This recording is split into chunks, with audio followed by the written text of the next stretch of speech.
आपण उपनिषदांबद्दल बोलतोय, वेदांबद्दल बोलतोय, पण हे सगळं आहे काय? आपली संस्कृती, आपला समाज ज्या आधारावर उभा आहे त्याची सुरुवात कशी झाली हे पहिले समजून घ्या.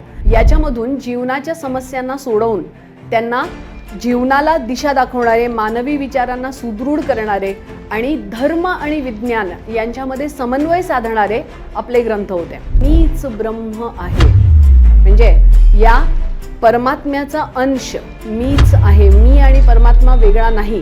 हे शरीर नश्वर आहे आणि माझं अस्तित्व या शरीराच्या पलीकडे आहे हे सांगणारा होता Soham. Refined form of Vedas होते उपनिषद, म्हणजे वेदांचं शुद्ध रूप.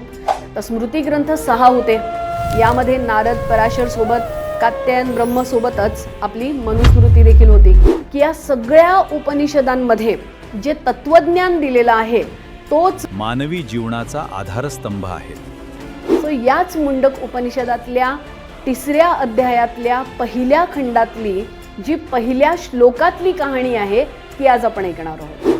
तुझा जन्मच झालेला आहे आकाश गाठण्यासाठी. तू आकाशात भरारी घे. हे आकाश तुझं घर आहे. तू जमिनीवर काय करतोय? जा या परमात्म्याने दिलेल्या शक्तीचा, या बळाचा, या बुद्धीचा पूर्ण वापर कर आणि आकाश गाठ.